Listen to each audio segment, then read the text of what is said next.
Samia Suluhu has banned Kenyans from operating in Tanzania. She has locked Tanzania away from us. They have said we cannot be able to operate. We have a lot of Tanzanian people in Kenya, a lot of them. They are operating, they don't have licenses, they don't have legal status, they don't have anything, but Tanzania has just decided to remove Kenyans from Tanzania.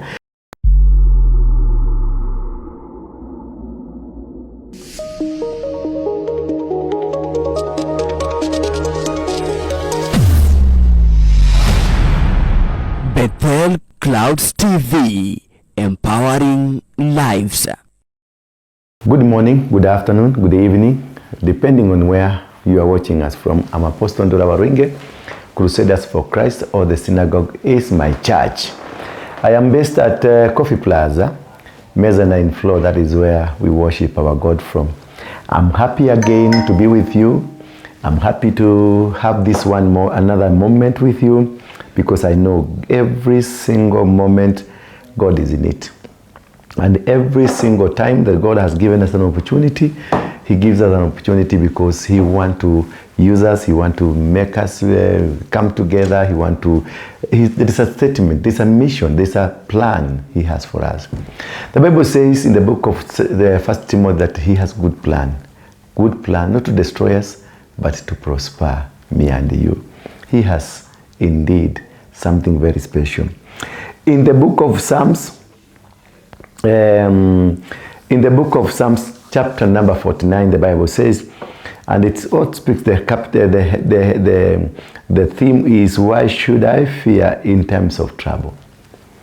This one, I want to address it to Mr. President.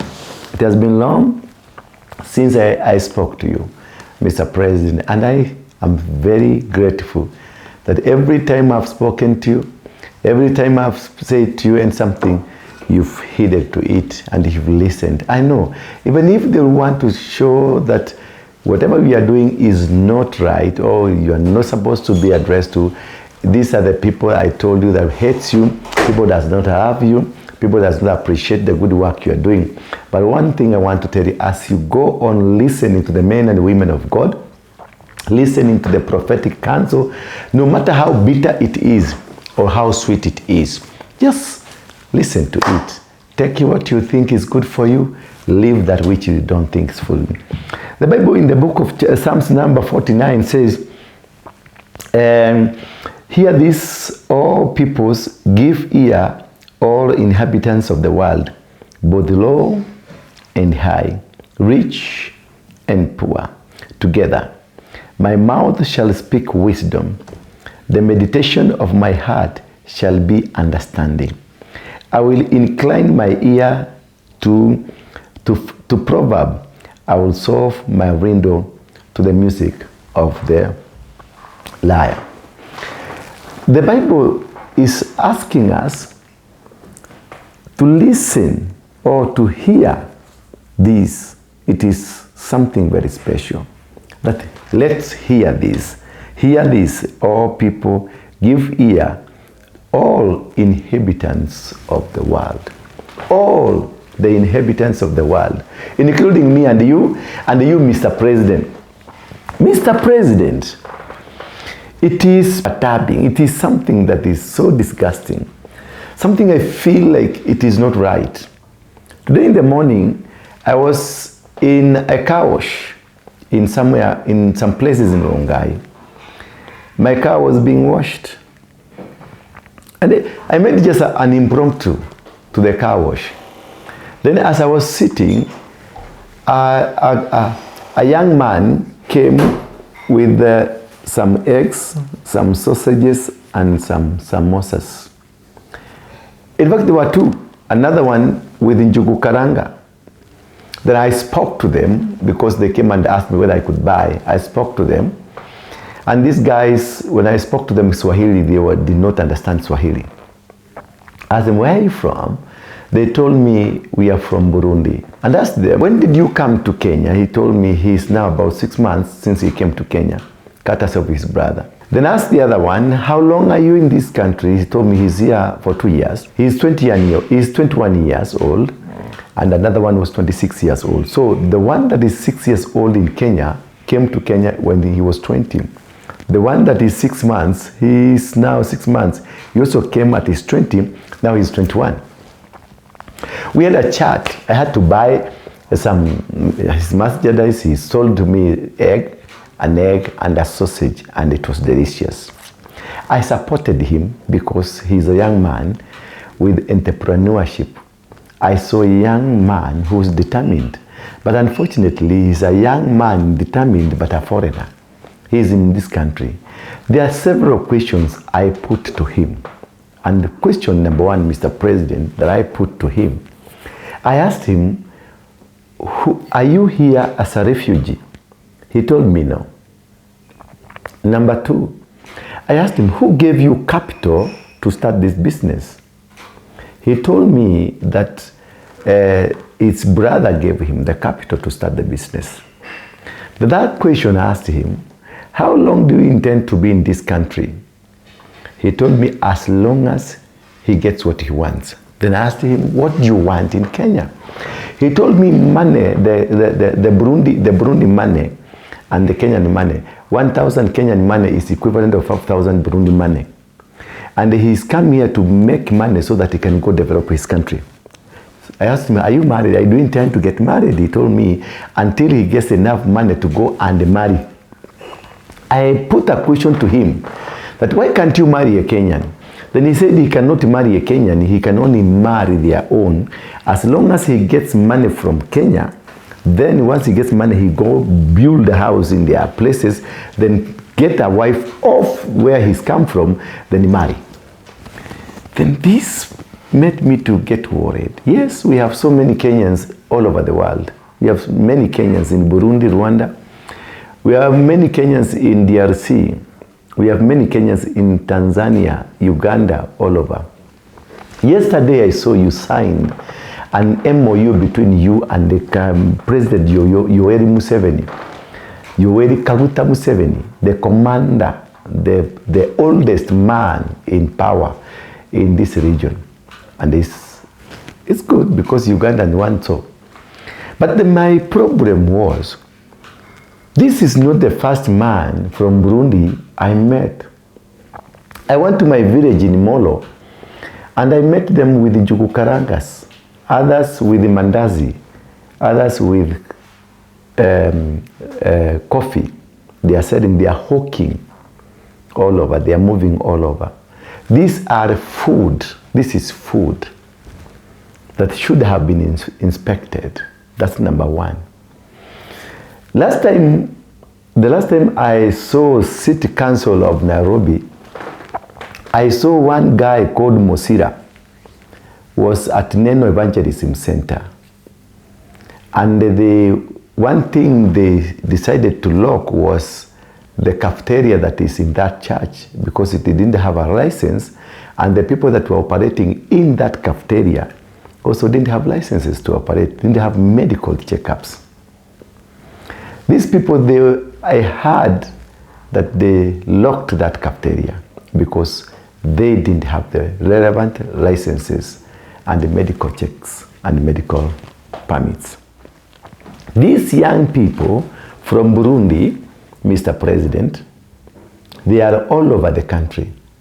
There are over 10,000 of them. If you go to Busia, you'll find them. You go to Sugoi, your own area, you'll find them. You go to Eldoret, you'll find them. You go to Mombasa, you find them. You come to Nairobi, you find them. You go to Murang'a, everywhere in the country. They have penetrated the entire nation. Those who are selling Jugukaranga, if you look at the Jugukaranga, how it is packed, the one that is Murang'a is the same package, the one with Moro. The eggs, the sausages and everything, and this is food that needs thorough inspection. That these people need to have been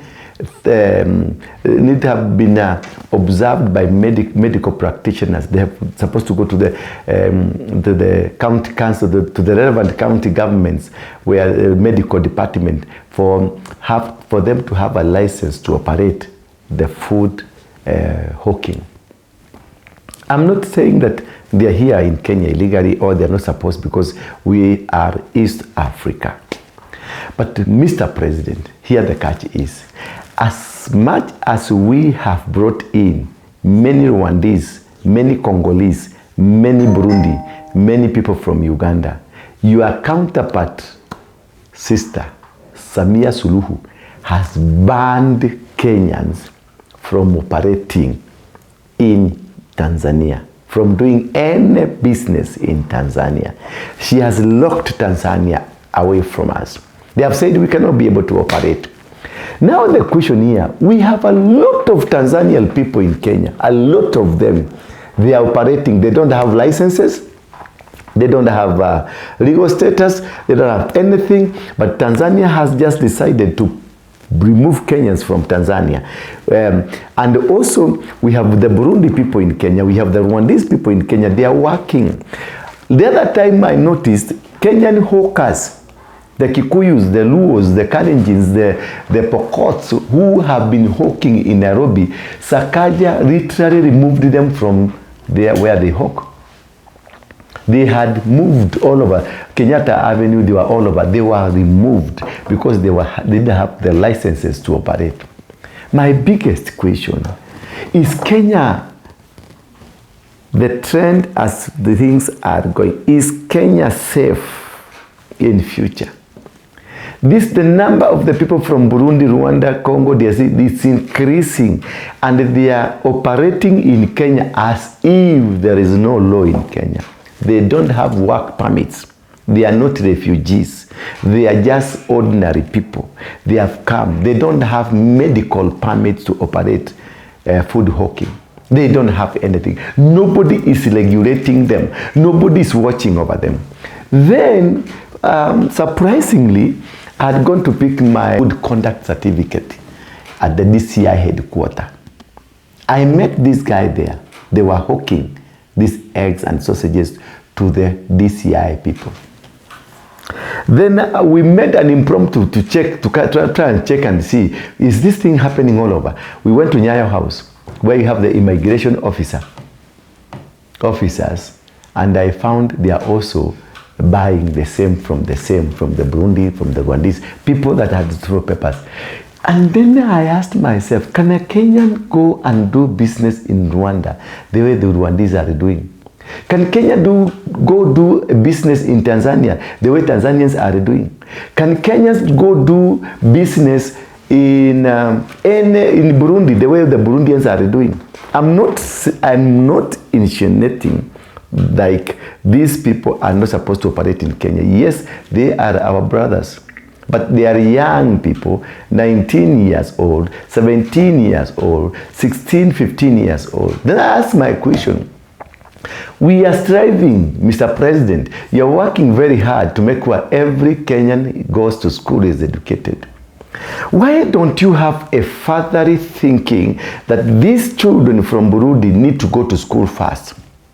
Why don't you have a fatherly thinking these children from Rwanda, from DRC, as young as 12 years or 14 years old, they are hawking now, yet Kenyan young people, young lads are going to school.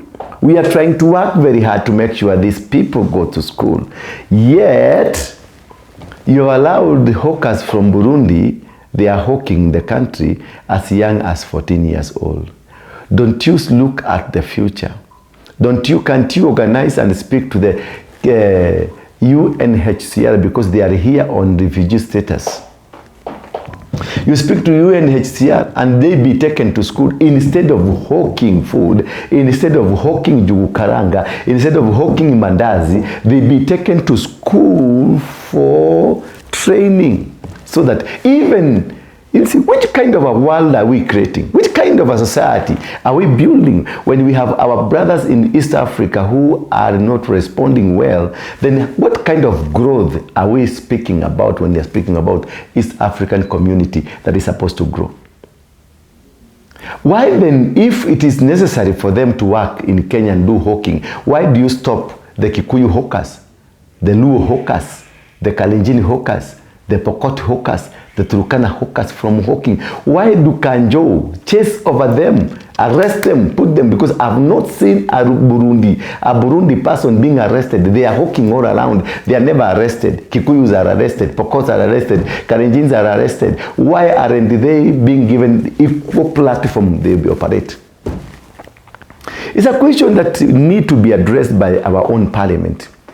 It's a question that needs to be addressed by our own Senate, the leaders, the political class, to address this issue, because these young people from Burundi, from Rwanda, from DRC, they are formerly the Mungikis of those countries. They are Interahamwe. These people have handled guns.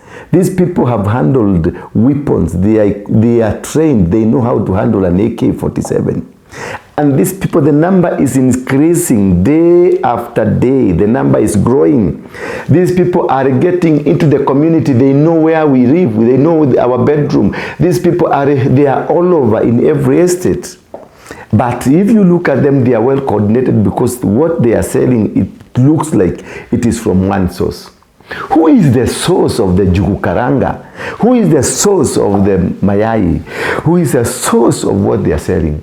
This is a question that we should ask as Kenyans who love their nation. Yes, even if we are East Africans, but we need also to address some issues, pertinent issues, because what will happen in the future, it is what happened in China when Kenyans were stopped from going to China, but Chinese were allowed to come and invest in Kenya. Are you seeing the irony? The Chinese now are hawking. The Chinese now they have small merchandises. They have small shops. Yet Kenyans, they cannot be allowed to have the small shops in places in China. They are not allowed to do business in China. But there is a policy in China that does not allow any foreigner to go and invest small. Even if you can only invest, you can invest big. That one they have allowed. But here in Kenya, instead of allowing people to come and invest big, we have allowed even the Chinese to come and invest small. Meaning, the small person that is supposed to grow because of what he's doing, this has been taken away. This has been taken away by the Chinese, by the Rwandese, by the Ugandan, by somebody called the Tanzania, by somebody from Malawi, by somebody from DRC, somebody from Angola. They have taken over. That's part one. Part two, the Nigerian community in Githurai, in Kasarani, all over, they have also taken over. They literally control. You cannot even arrest them. The conmanship, the work of the emugu and the wise, they call them themselves wise. They are conning people. They are swindling money from Kenya and taking it away. And we are here. That's one thing that cannot happen in Nigeria. I've been to Nigeria, I've been to Lagos, and I just tried to move around Lagos, and within 10 minutes, somebody came and asked me, why you look like you're not a Nigerian. I told you, yes, I'm not a Nigerian, I'm a Kenyan. They asked for my passport, then I showed them the passport. They asked for my immunization, I showed them the immunization. They asked me, for how long are you to be here? That was an ordinary police officer who asked me, for how long are you going to be here? But in Kenya, we have our brothers. Yes, Kenya is a good nation. I was to Kakuma, I was to Dadaab, and I found many nations there, and I was happy to see that Kenya is a host. Biblically, we are supposed to host foreigners, because you never know who the angel is. But also, as a nation, do we have a policy to regulate this? Mr. President, what scenario do you see Kenya will be at 10 years from today? Where will we be 10 years from today? What will happen to Kenya with these people now? They are at their 20. They will be at their 30. And those who are at their 25, they will be at their 35. And those who are at their 35 now, they will be at their 45. They will be mature people. Will you be able to tell them now you no longer need to operate from here? I know one person who is a vendor of water. He sells water to me. He's from Burundi. They are controlling business. They are owning business. They are doing everything. The Chinese have taken over. They have placed their supermarkets. They have their shops. They are selling small scales, big scale, middle scale. They are selling it all over. I am a sadist. I am a Kenyan. I'm Mugekoyo for that matter. We have a nation to protect. We have a nation. You can't go to Germany. There are people in Germany. the conservatives, they believe in their country. They want the best for their country. There is a person called Trump in America. Trump is chasing people from America because he's saying America first. What about us? You see now UN is coming because Kenya is an open gate. Every people around the world, conmen people and preachers and everybody, they are coming to Kenya just anyhow. Nobody is controlling them. Nobody, even if we have a bilateral agreement, we need to know where they are, what are they doing, who they are. Because you can't go to UK and start a business without going through radical paperwork, radical situation, radical things. You can't. You can't just get into a country. You cannot just allow your country to be roamed around by people who are militants in their country. That is where I see Saudi B is not owned by Somalis of Somali Kenyan origin.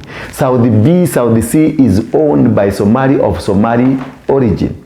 They are not Kenyans, but they own properties, they own houses. Nobody's asking them, nobody's controlling them. But they come, they buy everything they want to buy, and they hate our brothers, our Somali brothers who are Kenyans. They hate them, but because they have money, they have invested, they have destroyed their nation. They have come to Kenya, they have invested in Kenya. They hate their Somalia counterparts who are Kenyans. They don't like them. They think they are poor. They are supposed to be their servants. Yet nobody is asking, why do we have skyscrapers in Saudi C, Saudi B, and nobody is regulating this? Mr. President, did we sell our nation? Did we destroy our nation? Did we forget that we had a nation? Mr. President, I know you're a good man. As much as I heard Ndura also say the population of the Somali community has increased to 4 million. That must have been a radical shift from 800,000 to 2 million. The population has just skyrocketed to 4 million because in preparation for the votes. And now the northeastern part is a vote-rich region. Why do we destroy our nation because of short-term interests? Why do we? Do you know, this is the reason we have the Mungikis. This is the reason we have the Chingororo. This is the reason we have the Kalenjin warriors. This is the reason we have the Kayambombo. This is the reason we have traditional organizations that are there to protect the interest of their communities, because the government has failed to become a unifying factor in protecting the interest of our nation. Don't you think that you are putting this nation in danger? Don't you think that when we lack policies, we lack systems, the nation Kenya is sinking deeper and deeper into the hands of foreigners who can come and do? I went to Muranga and found those who are working in mashamba huko Muranga ni wa Burundi, ni watu wa Uganda. They are Ugandan working there. They are the ones that are grazing, taking our cows to the housemaid. The people who are Shamba boys are from Uganda, are from Burundi. In Muranga, inside Muranga, in Kapchorwa, in Kericho, in Kipkebe, in Kiptenden, in Magura, in Sotik. You see, this thing is not good. We need to rectify, we need to check. Just please, please, please, the immigration people, Mr. President, need to work extra hard. The Kenyan citizens need also to work extra hard and identify if there is a problem, identify. If you get to Tanzania, you get to Arusha. The moment you get into Arusha, you'll be known. The headquarters in Dar es Salaam, Dodoma, they know there is a foreigner, there's a new foreigner in Tanzania. And the systems will just move in, work, and they know who is this that is within us. Are we headed to where the Somalis of Somali origin are in Kenya, operating in Kenya, their business, The Burundians are in Kenya, the Ugandans are in Kenya, the Tanzanians are in Kenya, and all these people, so Sudanese are in Kenya, Ethiopians are in Kenya in the name of Oromo, and they take over Kenya, and you will not be able to handle them because all these are militant people that have gone through military in their country. They have been members of organizations that were militant. The Oromo people, the Sudanese people, SPLA, SPLM, the people from Rwanda, Interahamwe, the people from Uganda, all over. Could we that we are putting a foundation of a gigantic disaster that in 5 to 10 years to come is something that will never be stopped? Could we be doing something similar to South Africa? Could we be, in some times to come, we shall have the makwerekwere like in South Africa? Please, Mr. President, work on this. And also work on this. This is another big problem. Hiyo nimemaliza. Mr. President, your deputy and you are dishing a lot of money. Your ministers, they are dishing a lot of money. Wherever they go, you find that wanaenda Karen, 10,000, watu karibu 3,000, 10,000. Where is this money coming from? Can this money be able to fund a road in Kenya or do something? Why must you have people to come to Karen? Why must we have them? Why can't we just do the work and let people decide and let people know that indeed Ruto has worked from point A to point C? And if we are mindful enough and very careful enough and good enough, let us give him another chance because he had already started this. Let him complete.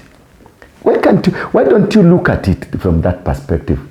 That Kenyans are kind enough and they know what to do. Why people given money? Why do you bring people, you go take people to Kisumu, bring them together at this business forum, this is political forum, but it is all about attacking Gachagua, attacking who, that I am this. Why don't we have a culture where you just work, don't even want to care whether they will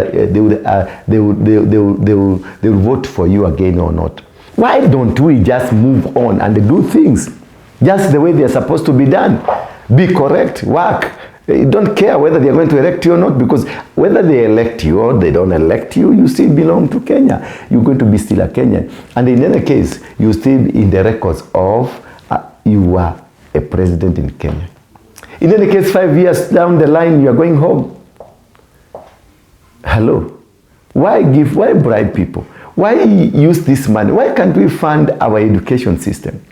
Why can't we fund our road system? Why can't we fund our police officers? Why can't we fund people who matter? Why can't we fund the immigration so that they can have equipment, good equipment for them to be able to handle the situation I've just addressed? Mr. President, you're still my president because you're still holding the constitutional office as the president of Kenya.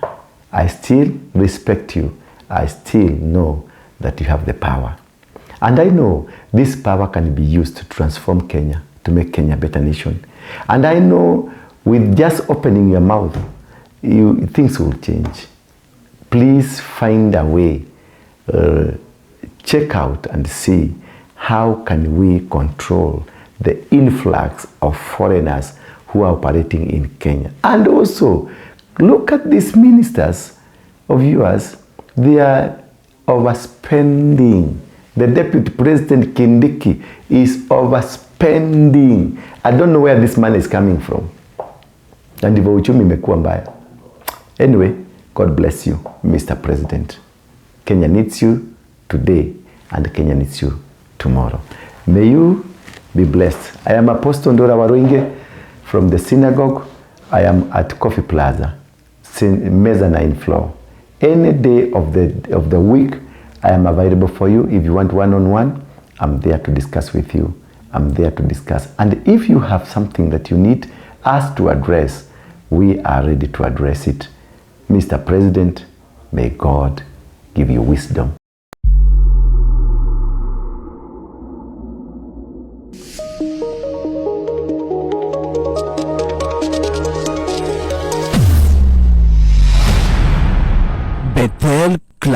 TV, empowering lives.